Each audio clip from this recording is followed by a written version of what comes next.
Hey, what's up, everyone? My name's Lionel. I'm your host for LT Productions, and you are watching another episode of Speak Up. This is where I discuss different hot topics, things that I want to speak on. It may not be always trending or whatever, but possibly bring some information to you and other things that kind of just touch me that I really want to talk about. So I have a few things I want to talk about today. It's more in the entertainment realm as far as just announcements of things that are soon to come. And this is just to help me to get back into the flow of reporting on different things and just giving my sound on what I feel about certain things. So let's get into it. But before we get into it, thank you for coming. I do appreciate you. Please like this video. You can also subscribe, and you can leave your comments below. Our first announcement is coming from Variety.com. This is for comedian Kev on Stage Fredericks. He is the headline creator-led initiative from Fuse Media. Fuse Media has unveiled a new partnership with comedian and New York Times best-selling author Kevin on Stage Fredericks. As part of the collaboration, Kev on Stage will develop original, cultural-driven programming across Fuse Media's portfolio. Fuse Plus subscribers will gain access to new content beginning October 1st. The partnership will bring several of his titles exclusively to Fuse's subscription streaming service, Fuse Plus, including Coming to the Stage, Crafts and Cocktails, Black Card Off Layaway, a workplace comedy, Black People Don't Improv, That's Cap, and What's Good. We're in a moment where creators aren't just making content, we're building movements. Partnering with Fuse Media, I get to do what I love, says Kevin. Create, laugh, and share more stories that matter with a company that's just as passionate about culture as I am, says Frederick in a statement. This isn't just a deal. It's a chance to expand what entertainment looks like and who gets to shape it. We're making something bigger than content. We're making impact. Fredericks and Fuse's collaboration will spotlight frequent collaborators, including Tim Sharonzakazu, Tony Baker, Angela Lakita Moore, shout out to her, Ty Tribbett, and shout out to him, and Tihar Moore. According to Fuse Media, this collaboration will serve its mission to amplify diverse voices and to connect with young multicultural audiences. Fredericks is the star, creator, and executive producer of BET's Churchy, as credits includes HBO's Max's A Black Lady Sketch Show, Amazon Prime's Black Love, and Will Smith's Dads Just Don't Understand, which he hosted for Facebook Watch. Fredericks has also produced Will Smith's Snapchat series, Will From Home, and written and produced for Awesomeness TV, Nickelodeon, All Deaf, and MTV. With a voice that's funny, unfiltered, and deeply relatable, Kevin on Stage embodies the next generation of creator-driven entertainment, says Fuse Media CEO Miguel Rogero in a statement. This partnership reflects the broader shift we're seeing in the industry, where authentic creators aren't just talent. They're cultural leaders redefining what audiences want and where they want it. Fuse has recently struck partnerships with Weezy and Big Freedom. So, congratulations to Mr. Kev on Stage. I've been knowing your work for so many years, and I'm happy for you. I'm glad that you get to expand your brand. I'm glad that you get to bring more entertainment. I'm glad that there's a lot more content creators that are getting their moments. And I believe that you guys are doing things on a more independent level that has strike deals with other more major corporations that Hollywood can't give us. And although Hollywood per se isn't answering your calls, you found other ways and avenues to make your name known and your light shown. So keep doing what you're doing, Mr. Kev on Stage. I salute you. I support you in what you do. And that's that on that. All right, so let's get on to our next topic here.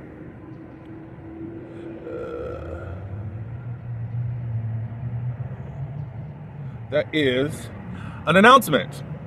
This comes from Essence Magazine. Shout out to you. The Family Business returns for season 6 on BET+. It's the family business. Now, I'm gonna tell you that I fell in love with the show season 1. Loved it. Then it took a long time for BET to renew it. I think like 2 or 3 years, if I'm not mistaken. So it was kind of interesting. But now they are in their 6th season. The Family Business will be premiering October 23rd with 2 episodes. The Duncan will battle family feuds, stolen millions, and dangerous secrets. All right, so from the article by Okla Jones, the Duncans are back. BET Plus confirmed that Carl Weathers, I'm such a fan of him, The Family Business will return for its 6th season this fall. And I've already said premiering Thursday, October 23rd. The drama will open with 2 new episodes before settling into a weekly rollout that concludes December 18th. Season 6 plunges the Duncan family deeper into turmoil as Elsie and Chippy find themselves caught between loyalty and betrayal. The conflict with son Junior and daughter-in-law Donna escalates as they uncover the existence of Roman, a child stolen from them at birth, forcing the family to confront old wounds.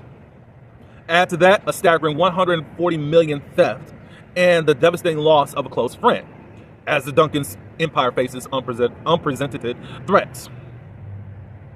Returning cast members are Ernie Hudson, Valerie Pettiford, Darren Henson, Jivica Leslie, I think that's how you say it, Jivica, Tammy Roman, Sean Ringwald, Michael J. White, Lisa Ray McCoy, Arrington Foster, Breland Evans, Dylan Weber, Yadi Valerio, Bernadette Stanzik, Ben Stevens, and Deshaun Tucker.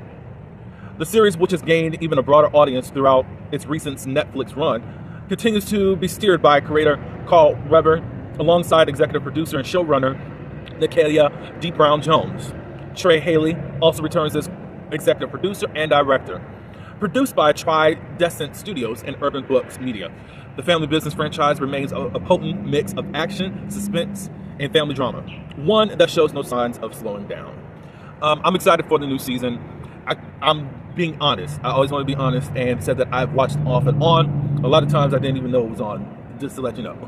But I was paying more attention to last season as all this paternity stuff was coming up. Even with Junior, he wasn't really a junior. He's actually Donna's son and all that good stuff. And then there's a third twin and all this stuff that was going on. Another good show that's a spinoff, The Family Business New Orleans. Those are the cousins of our LC Duncan. So I think I'm going to review it. So I haven't reviewed any season thus far. However, I think I'm going to review it and start from there. Hopefully, for all you fans, that you're patient with me as me starting this journey with you guys as far as the reviewing part of it all. So congratulations to The Family Business, Season 6. Are you guys watching? Let me know. All right, so Mr.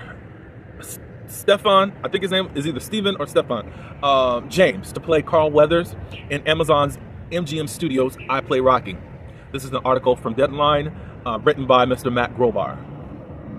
Exclusive, Stephen James, If Beale Street Could Talk, if you watched that movie, has signed, I think he even played in Wakanda Forever. I think he's at least in the first one. Yeah. Has signed to star opposite Anthony Appolito in I Play Rocky.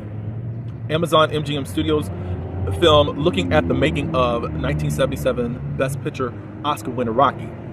I'm a fan of Rocky. I've watched, I think, every of anything within the series. So, in the film directed by Academy Award winner Peter Farrelly, which is being made for theatrical release, James will play the role of Carl Weathers, Sylvester Stallone's co-star in the boxing franchise, which he architected. As previously announced, Ippolito is set for the role of young Stallone. Written by Peter Gamble, I Play Rocky tells the true story of an unknown actor with an unshakable belief that he wasn't just meant to write Rocky, he was meant to be Rocky Balboa. Told no at every turn, Stallone bets everything on himself, holding the line on playing the lead against seemingly impossible odds. The result is the ultimate underdog story, behind the ultimate underdog movie.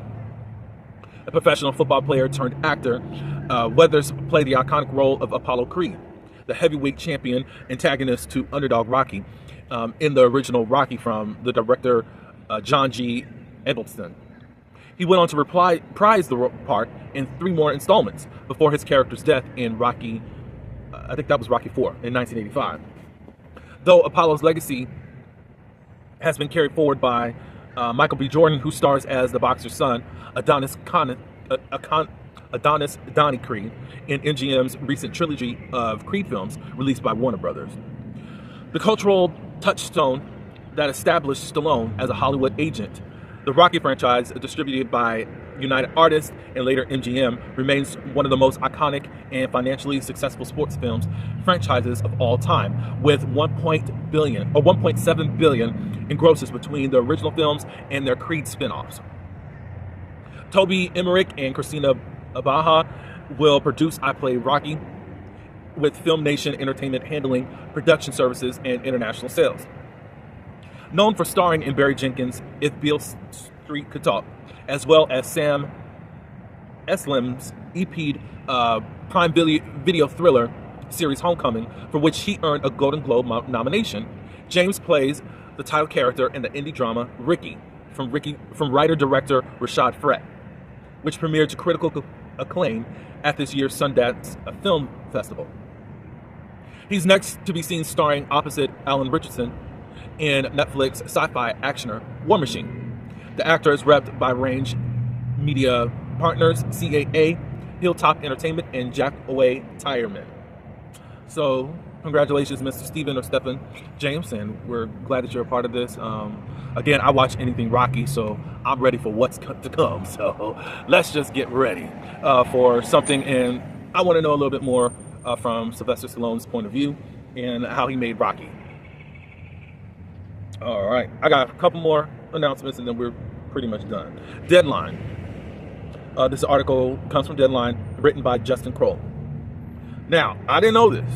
I didn't see the announcement until I saw it on Blex Media on Instagram. Shout out to them, because I think they're becoming a great source of entertainment news, especially for us black urban people. So, this was actually written back in June, just to let you know. But there's going to be a spin-off. This is for the movie, what is it called? Let me just go through here. Cliff Booth movie from Netflix, and David Fincher adds Yahya Abdul-Mateen to cast. Netflix, The Adventures of Cliff Booth, is slowly but surely starting to take shape, as sources tell Deadline that Yahya Abdul-Mateen II is joining Brad Pitt, who is reprising the role that won him an Oscar. This is for Once Upon a Time in Hollywood. Remember that movie that happened in like the mid 2000s? It's getting a spinoff. Elizabeth Debicki and Scott Kahn are also on board with David Fincher in directing from a script by Quentin Tarantino. Plot details are vague, but sources say the film will follow one of Tarantino's characters as he serves as a Hollywood fixer. As for who Mateen is playing, while not confirmed, sources say that the character will be in the vein of Jim Brown, who famously ended his Hall of Fame football career early to focus on acting, starring in hits such as The Dirty Dozen. When news broke that this movie was in the works, the town didn't know what to believe at first, given that the idea of this project came to be sounds like something straight out of a script. So here's the backstory of how it came to be. Brad Pitt indeed got Tarantino's blessing to show Pitt's Seven director Fincher the script that focuses on subsequent adventures of Once Upon a Time Hollywood's Cliff Booth's character. And because Fincher is exclusive to Netflix, the movie, if it gets made, will be financed and released by Netflix. Straight to streaming, Tarantino will be paid a fortune for his words as he readies a play he written and works on the final film he'll direct. That one seems headed for Sony, where Tarantino directed the first film. No way Tarantino would helm his final film for a streaming service, but he respects Fincher, and Netflix has Fincher's domain since he helped establish the streaming giant with House of Cards. So. As for Mateen, he next has the Marvel Studios' Wonder Man, where he stars in the title role. He also stars and executive produces the Man on Fire series for Netflix, and star opposite Mark Wahlberg in Elegance Bratton's crime thriller. Mateen won an Emmy for his work on HBO Limit series Watchmen. I remember that show. I think that's the first time I actually noticed him. And I also watched an episode that he was on for Black Mirror. I think that was like season 5 or maybe earlier, but it had Nicole Bari and Anthony Mackie in it also. Mateen won an Emmy for his work on the HBO series, limited series Watchmen, and other film projects include The Trial of Chicago 7, Ambulance, The Matrix Resurrections, Candyman, and Aquaman films. So, shout out to Mr. Yahya Abdul. And we just got to see what this whole Cliff Booth movie is all about as far as the franchise. Now, as it was announced last week in regards to Why Did I Get Married Again, Tyler Perry had already released out there. There was a script, and then we knew that the movie was moving forward. They started filming last week, and we saw someone new and someone that we should have been seeing but didn't see. Taraji P. Henson joins Tyler Perry's Why Did I Get Married? This article is from Essence. Nearly 2 decades after the original, Tyler Perry gathers Taraji P. Henson, Jill Scott, and the rest of the crew for a Netflix sequel that asks love's most familiar question all over again. Tyler Perry is running it back. The playwright turned mogul has officially locked the cast for Why Did I Get Married Again, the 3rd installment in the franchise that turned group therapy into box office gold. Perry, of course, is front and center, joined by a roll call of familiar faces and new energy. Taraji P. Henson, Jill Scott, Richard T. Jones, Tasha Smith, Michael J. White, Lamont Rucker, Sharon Leal, Armani Greer, Everett Osborne, Da Vinci, Layla DeLon Hayes, Jaden Michael, Charles L. Smith, Derek A. King, and Sidney Winbush. The original 2007 movie, inspired by Tyler's play of the same title, was a hit from the start, opening at #1 in the US and eventually earning $55.8 million globally. Its 2010 sequel, Why Did I Get Married 2, brought in $60.6 million worldwide. Between those two films, Perry expanded the story into spin-off series. Tyler Perry's For Better or Worse, with Tasha Smith and Michael J. White reprising their roles as merciful marrieds, Angela and Marcus. I lost everything. Lord. Oh. The sitcom premiered on TBS in 2011, running 2 seasons before moving to OWN for 4 more, cementing the franchise's long-term cultural footprint. Yes, I do remember that series. I watched off and on at that point because it was on TBS and I didn't even know it was on OWN for a while. So, but Taraji P. Henson anchors the film, marking her 5th collaboration with Perry after I Could Do Bad All by Myself, The Family That Prays, Acrimony, and Straw. The latter a Netflix hit earlier this year. The film's announcement comes months after Perry teased the project on social media, posting the cover page of the table draft script in July with caption, "I'm gonna sit this right here." He tagged the franchise's main cast, including Janet Jackson, though the music legend is not listed in the official cast. That's a bummer right there. This reunion also part of Perry's larger dance with Netflix, where his production deal has become a reliable traffic driver. His most recent installment, Medea's Destination Wedding, lived on streamer global top 10 movies English list for a month. And Straw, again, with Henson, went even further, topping charts in 62 countries. If the first film was about uncovering cracks in marriages, and the second is about surviving them, the third suggests Perry still sees value in asking the same question yet again. So, I'm excited for it because I've been waiting for another installment, because it left, to me, part 2 left off asking some more questions. But it had to do with Janet Jackson. Janet Jackson had, was supposed to get this love interest, and The Rock was there at the end, so we're like, okay, so obviously there's going to be a third so that we can actually find out how a Perfect Patty's love life continues. I think somehow Janet Jackson's going to be a part of it. Even if it's some type of cameo, some way, somehow, I think Janet's got to be a part of it because she's kind of the glue as far as the therapist part of the whole deal, so I don't know. But it's going to focus on the older generation and the younger generation because it's Marcus and Angela's son, or children that are getting married. So I think that Taraji P. Henson's character is probably going to be an in-law. That's my guess. So. But we shall see. But I'm excited. Is anyone else excited? Now, another question. Should this be a Netflix deal?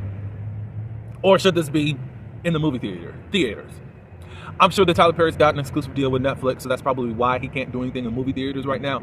It seems like everything is kind of locked into streamers right now. But I think that it should deserve time in the box office. If the others can do what it did, this one surely could too. But y'all, give me your thoughts on Janet not being a part of it. Do you want it on Netflix, or should it be in the box office, the movie theaters? Let me know. What do you think of the plot point is, and what do you think? Who do you think that Taraji P. Henson's character is going to be playing? Let me know. All right, so 2 more things. So take a look. Reading Rainbow is back. Mr. Michael Treats is hosting a new iteration of Reading Rainbow. I think that is such a blessing, but let me read on. After nearly 2 decades, the classic kids show Reading Rainbow is back with a new host and a new digital format, but with the same mission of encouraging children to take a look. It's in a book. The original show, which ran for 26 years on PBS with host LeVar Burton, won more than 250 awards, including 26 Emmys and a Peabody Award. It spurred a love of reading for generations of kids. The new host is library evangelist Michael Threets, Treets, who became a social media star while working as a librarian in Solano County, California. His tattoos includes PBS cartoon aardvark Arthur Reed's library card. In an Instagram post, Threets wrote, "I was raised on Reading Rainbow. LeVar Burton is my hero. I am a reader. I am a librarian because LeVar Burton and Reading Rainbow, so powerful, made us believe we belong in books. We belong everywhere." Buffalo Toronto Public Media, which co-created the original series in 1983, co-produced the new season, which will run for 4 episodes, in a bid to appeal to the media consumption habits of today's kids. The show will be available via IA YouTube. The first episode in the season will drop this Saturday on Kizuko, a YouTube channel owned by Sony Pictures. The second season of the series hasn't yet been confirmed, but a representative for Buffalo Toronto Public Media says that they have high hopes. Former host Burton has tried to reboot Reading Rainbow himself in the past, but became ensnared in legal challenges with the local PBS station within Buffalo Toronto Public Media. So, look, Mr. Michael, great. I'm glad for you. I'm happy for you. Hopefully, Mr. LeVar is celebrating with you. I don't think that he's a hater or whatever in regards to that. It's just how the article ended. I was like, it looks a little sketchy. But anyways, congratulations to you. I've been seeing some of your work online as you go viral a lot. So I'm glad that you are following your passion and getting out there and still doing what you love to do. Last thing is basically 2 subjects in one. If you have not heard, Toni Braxton has another exclusive deal with Lifetime, and she's bringing forth 2 movies. One entitled He Wasn't Man Enough and Breathe Again. These are inspired by her songs. And I'm just going to give you a brief synopsis of what's going on with He Wasn't Man Enough. I think, this one. Inspired by the 2000 hit song in the same name, Braxton will star alongside Essen Atkins and Yvette Nicole Brown in He Wasn't Man Enough. The film is set to premiere November 22nd as part of the network's Love of Lifetime November romance movie slate. In it, Braxton plays best-selling author Mel Montgomery, whose world unravels when she discovers her boyfriend, Richard, played by Thomas Cadrot from The Night Agent, has been deceiving her. When Mel learns Richard is now engaged to her estranged college friend, Monica, who is Essence Atkins, the 2 women, with the help of Mel's loyal best friend, Candy, which is Yvette Nicole Brown, set aside old wounds to stand together. What begins as betrayal becomes a story of resilience and solidarity, proving Richard picked the wrong trio to mess with. Because in the end, it was never about the man who failed them, but the women who chose each other. Wow. So that shall be very great to actually hear. And also, there's another movie, Breathe Again, Breathe Again, Breathe Again. It's going to be debuting in 2026. It reunites Braxton with Atkins alongside Emmy winner Cree Summer, whom we know from A Different World, and of course Rugrats. She's done a lot of voiceover work in the industry. She played our girl Freddie Brooks on A Different World. But anyways, the film follows 3 women: Jennifer, played by Toni Braxton, Vanessa, Cree Summer, and Evelyn, Essen Atkins. who meet as contestants on a reality dating show and suffer heartbreak under the spotlight. Their shared rejection sparks an unlikely sisterhood that carries them from Los Angeles to a new life in Seattle. They navigate fresh starts, second chances, and messy, hilarious realities of dating, friendship, and family. Jennifer rediscovers her voice as an artist. Vanessa rebuilds her interior design business while opening herself to love again.